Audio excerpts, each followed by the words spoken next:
Mom said, "You're not welcome here anymore. Stay away from family." I replied, "Understood." That night, I pulled my name from the business account. 26 hours later, 54 missed calls and a new voicemail began with, "Please, we made a mistake." The last thing I expected that Sunday afternoon was to be excommunicated from my own family over crown molding and kitchen cabinets. But there I was, standing in my parents' living room with my mother looking straight through me like I was some stranger off the street. The words came out too casually. "You're not welcome here anymore. Stay away from family." I paused, thinking I'd misheard her. She wasn't crying. She wasn't even angry. She was calm, resolved. My father stood a few feet behind her, silent, eyes glazed over like he didn't want to be part of this, but also didn't plan to stop it. This was because I didn't help with the house renovation. I knew it before they even said anything else. I didn't fly down last month like my brother did. I didn't spend weekends painting walls or scraping old tiles or sitting around pretending this wasn't a massive waste of money. I had work. I had bills. I had already wired them nearly $9,000 over the last 8 months. For emergencies that always ended up being new countertops, decorative lighting, or a necessary pergola for the backyard. But apparently money didn't count. Only physical presence. Only obedience. I didn't argue. I didn't ask questions. I looked at both of them, said understood, then walked out. I drove home in silence, hands locked on the wheel. Not angry. Just done. The business account was the first thing I thought about when I got back. I had no idea if they remembered how it was structured, but I never removed myself from the paperwork. The LLC was still under my name. The bank login was mine. I hadn't touched it in months because they handled the day-to-day, but it had been my setup, my initiative. They needed it because without me they couldn't get the EIN or open the credit line. I had the power. I just never used it, until that night. It took 5 clicks. Removed myself as co-signer. Froze the business debit cards. Changed the login credentials. Then I emailed the bank and submitted the paperwork to withdraw my name and dissolve my personal involvement. All legal. All clean. Just gone. The next morning I turned off my phone for the entire day. I needed space. Not even 24 hours had passed before the first storm rolled in. When I finally powered it back on the following afternoon, I had 54 missed calls. Voicemails from both of them, a few from numbers I didn't recognize. The newest voicemail began like this. "Please, we made a mistake. This isn't what we meant. You misunderstood us." No, I hadn't. I understood them perfectly. They thought I'd always be there. Always play the good daughter. Keep my mouth shut, open my wallet, nod when I was told what to do. I was supposed to be the safe one, the one who'd never walk away. They were wrong. The voicemail continued, something about how the account was showing errors, how they couldn't access funds, how Dad had an important payment to make that afternoon and couldn't process it. I knew exactly what payment they were referring to. A contractor. For the same stupid bathroom they were gutting because the old one felt dated. I didn't call back. I let it sit. Around 10 p.m. that night my brother texted. It was a single line. "Hey, did something happen with Mom and Dad?" He hadn't been told yet. I didn't answer right away. I just stared at the message. Then the second one came. "Mom said you cut them off. Is that true?" I waited another hour. Then I replied. "Not exactly. They cut me off. I just followed through." That was the moment I realized just how deep this whole thing might go, and that I wasn't the only one being played. Because I had a feeling he was about to be dragged into something ugly. By Tuesday night things started getting slippery. I knew my parents well enough to predict they'd go crawling to Jake, and right on cue my phone rang just after 9. He was sitting in his car outside their house, engine still running, sounding like someone who just walked out of a movie that made him question his entire childhood. He didn't start with hello. He asked what happened. I let him speak first. He said something felt off from the moment he walked in. Our mom was making tea like it was a normal night, pretending everything was fine. Then our dad dropped the bomb. Calmly, like he was reading it off a script. They needed $6,000 by Friday to cover an urgent payment to the contractor. Said the bathroom remodel hit an unexpected snag and that someone had tampered with the business funds. They danced around it for a while, then Mom finally said it outright. I had cut them off. Claimed I locked them out of their own money to be spiteful. Called it revenge. And when Jake asked what actually happened between us, she said I'd turned cold and forgotten what it means to be family. Then came the performance. Tears. Talk of her blood pressure. How this whole situation was making her sick. How they just didn't understand how a daughter could do this. She even pulled out the old guilt dagger. Said she regretted raising kids who didn't want to take care of their parents. And Jake, being Jake, sat there and absorbed all of it. He didn't agree to the money right away, but they knew how to work him. He left feeling like saying no would mean sending our mother straight to the ear. When he called me, he was still rattled. Said it didn't make sense. He'd seen the business account balance just a few months ago and remembered it being more than healthy.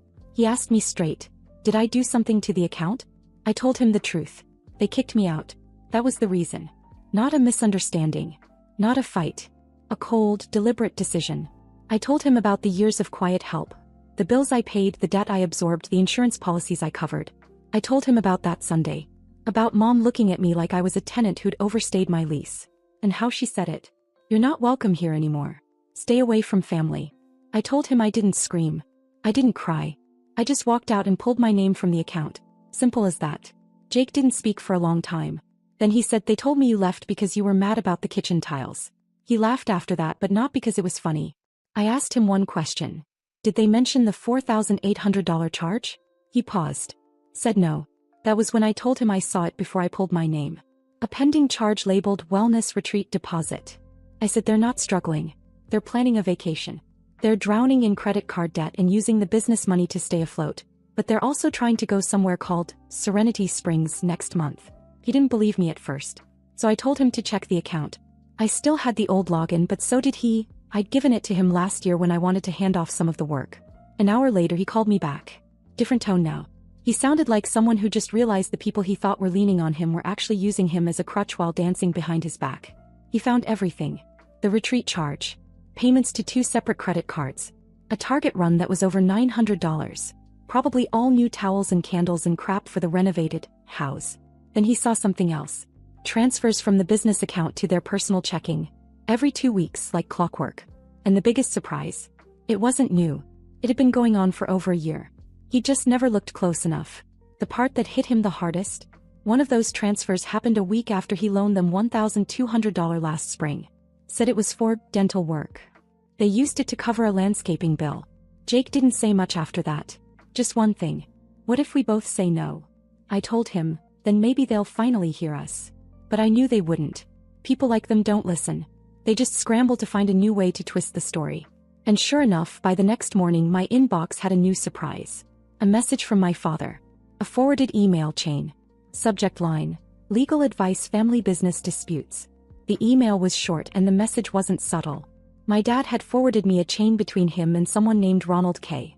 A family friend, who happened to be a retired attorney. The subject line said it all: legal advice, family business disputes. And the body of the email was mostly just vague phrases like, possible breach of fiduciary responsibility, improper dissolution, and seek formal mediation if necessary. I read it twice. They were bluffing. Trying to scare me into putting things back the way they were. It was sloppy. They had no actual grounds, and I knew they hadn't even read the paperwork I filed. They were banking on me being too emotional to push back.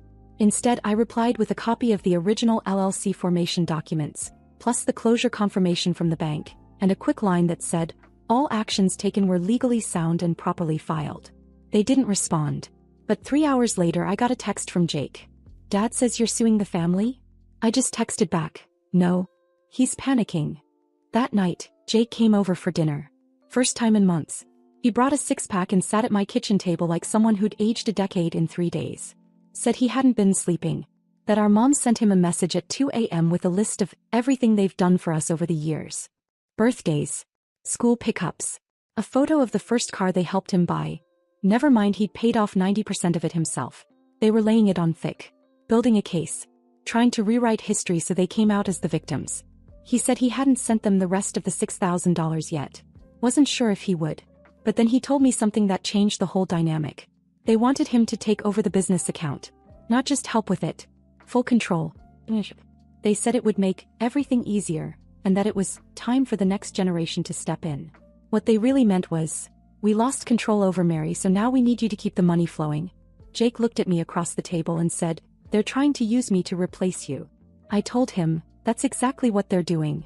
He didn't argue. He didn't defend them. He just sat there processing it. Then he reached into his jacket pocket and handed me a printed screenshot of something that had been posted in our mom's little Facebook group for their neighborhood. It was a photo of the house. Renovations halfway done. The caption said, sometimes those closest to us are the first to abandon us. But we keep going. For family. She was turning this into a narrative. Painting herself as the martyr. I wasn't surprised, but Jake looked sick. He hadn't realized how far she was willing to go. It was more than manipulation, it was reputation management. She wanted everyone to know her version first. Then Jake dropped something else. They asked him to co-sign a personal loan. Said it would help finish the project faster. Told him not to mention it to me because it would just make things worse. He didn't even answer them. He left, drove around for an hour, then came to my place. I think they're in real financial trouble, he said. I nodded. They are.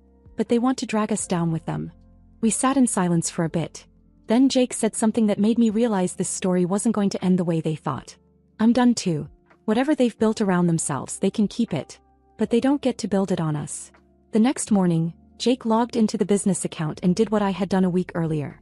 He pulled his name too. That's when everything shifted. The voicemails got longer. More dramatic. Our aunt called me in tears. My dad emailed me 3 paragraphs about how this family used to be. And then finally the final card they had to play.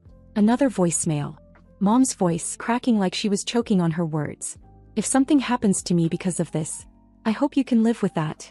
It was theatrical. Ugly. Pooh. But I saved it anyway. Because part of me knew they were about to do something even more outrageous. By Saturday things were getting theatrical. My voicemail inbox was a collection of emotional monologues, like my parents were auditioning for a soap opera. One message from Mom actually ended with, "You'll regret this when we're gone." Another had my dad mumbling something about bloodlines and loyalty. I had no idea what they were even trying to accomplish anymore. The money was cut off, Jake was backing away, and I wasn't giving them an inch. But that morning something new happened. Jake showed up unannounced. No text, no call. He just knocked once and came in holding his phone like it had started a fire. I barely got a word out before he said, "You're not going to believe what I found in their attic." Apparently they'd asked him to come over and help move some boxes. Said they were clearing space for insulation work. Jake didn't think much of it. Figured it was a small peace offering. He went up there with Dad, started hauling boxes.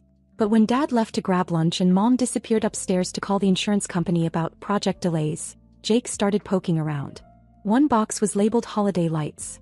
Light enough to carry, but something rattled. He opened it. Inside were 3 large binders and a manila envelope stuffed with folded letters. No decorations. No ornaments. Just bank statements. Jake said he felt weird opening it, but he got curious. The binders weren't organized neatly. They looked like they'd been stuffed full over the years, all bent and warped. Inside were copies of bills, credit card statements, transfer records. Some of it in our parents' names. But not all of it. 2 cards had been opened under his name. One had a $2,900 balance and the other had been paid off 6 months ago. Neither were cards he'd ever seen. One envelope had a utility bill, power and water, addressed to a house we'd never lived in, but with my name listed as the co-tenant. And that was when he realized they were using our names. Not just once. Repeatedly. Carefully. Always under the radar. He took pictures of everything. Flipped through until he was sure he wasn't imagining it. Then he put it all back the way he found it and walked out like nothing happened. He showed me the photos as we sat at my kitchen table. I felt like I was looking at someone else's life. My name, my actual name, was tied to utility bills in a completely different county. There was a statement with my old address listed as the mailing location, even though I hadn't lived there in years. Jake looked exhausted. Said he didn't sleep the night before. Kept thinking about how many times they'd asked for just a little help, just a small loan, just his social for something business-related. He thought it was over when he left the account. But they'd been working behind our backs for years. Then he told me the worst part. They'd asked him to co-sign a new personal loan. Just 2 days earlier. Told him it was for kitchen upgrades. But now he was wondering if it was really to consolidate debt they'd racked up under our names. That same night I ran a credit check. They'd opened a small department store card under my name. 5 years ago. It was closed now, but not before it was maxed out and paid off late. I never knew. I never saw it. They must have intercepted any mail and used one of my old addresses when I was still bouncing between apartments. I froze all 3 of my credit reports within the hour. Jake called his bank the next morning. Told them to flag any attempts at new credit lines. Then he called a lawyer he used to work with during his brief stint in real estate. Said he needed advice on identity theft. Quietly. Then came the final piece. The thing that pushed this entire nightmare into a completely new category. That Sunday afternoon, Jake got a call from the man who manages the property under the business LLC. He hadn't spoken to him in months.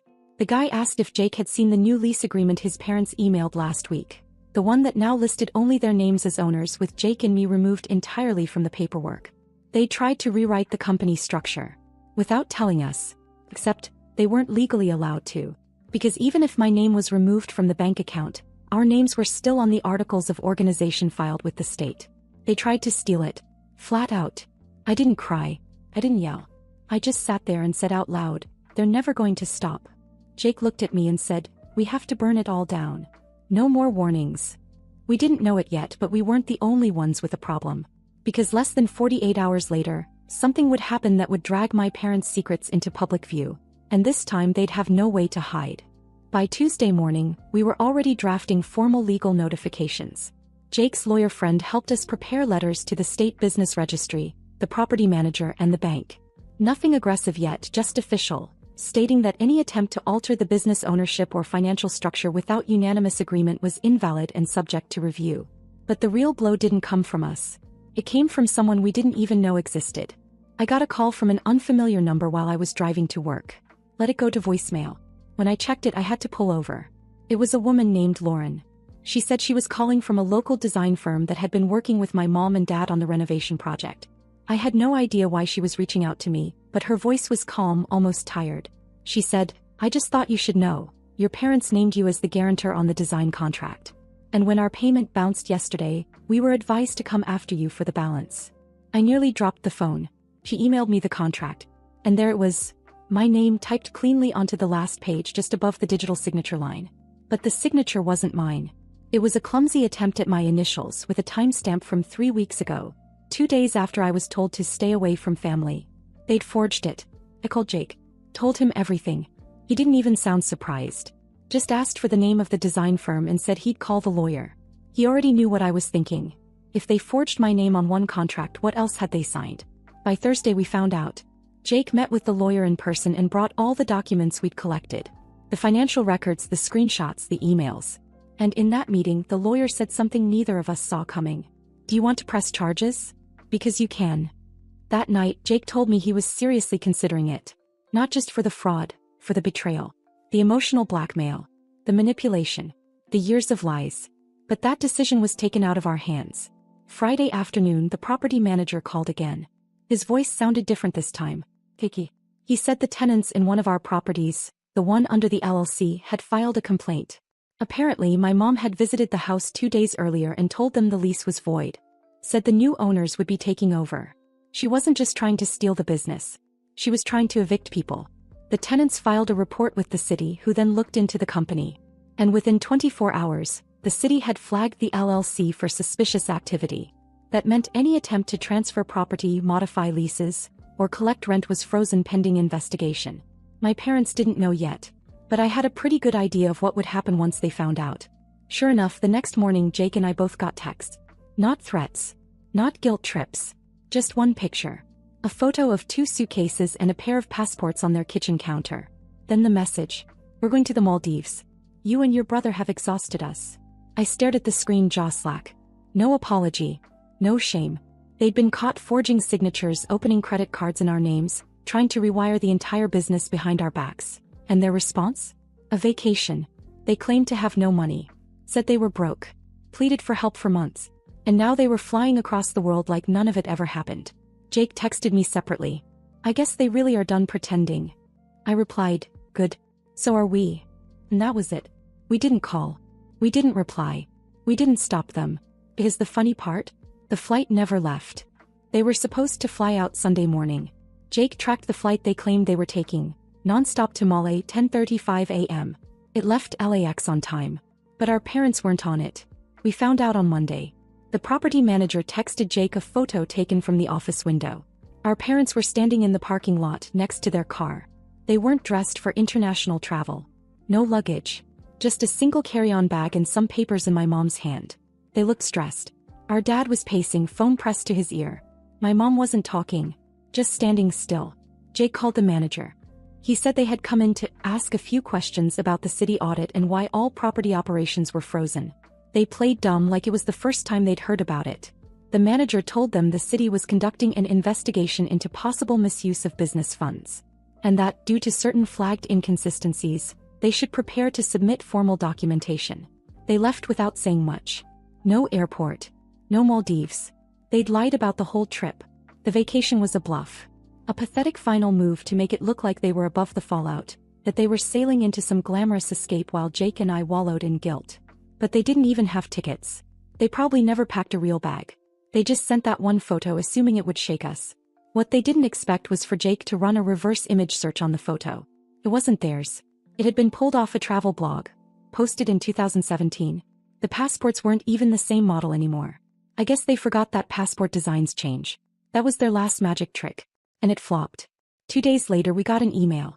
A new address, a long message, and one last shot at rewriting the narrative. My mom had written it. She started off dramatic. Something about how parenthood is a sacrifice no child will ever fully understand. She talked about how they'd done what they could with what they had, and how their choices were survival decisions, not malicious ones. There were lines about how we'd misunderstood their intentions, how they only ever tried to preserve the family name, whatever that meant. She didn't deny anything directly, just cloaked it all in vague spiritual language. Claimed that the money was never stolen, only recycled. Said Jake and I had turned into cold corporate strangers, and that our obsession with fairness had destroyed something more important than money. Then came the final line. We will always love you even if you choose to forget who we are. I stared at it for a full minute before I closed the tab. Jake didn't even read the whole thing. He saw the sender and deleted it. Didn't say a word. We never replied. Instead we let the process finish. The city finalized its findings within a few weeks. The LLC was permanently dissolved. Our names were scrubbed from every record. The tenants were protected, and any attempt by our parents to interfere with the properties was legally blocked. Jake and I spent the next 2 months cleaning up the wreckage. New bank accounts, credit freezes, monitoring alerts. His lawyer helped us write a statement we could use with any creditors in case more surprise charges surfaced. A few family members reached out. Some still believed our parents' version. Others stayed out of it. A couple thanked us for finally standing up to them, said they'd been quietly manipulated too, just in smaller, less traceable ways. 3 months after the last email we heard they moved. Out of state. Rented a small place outside Phoenix.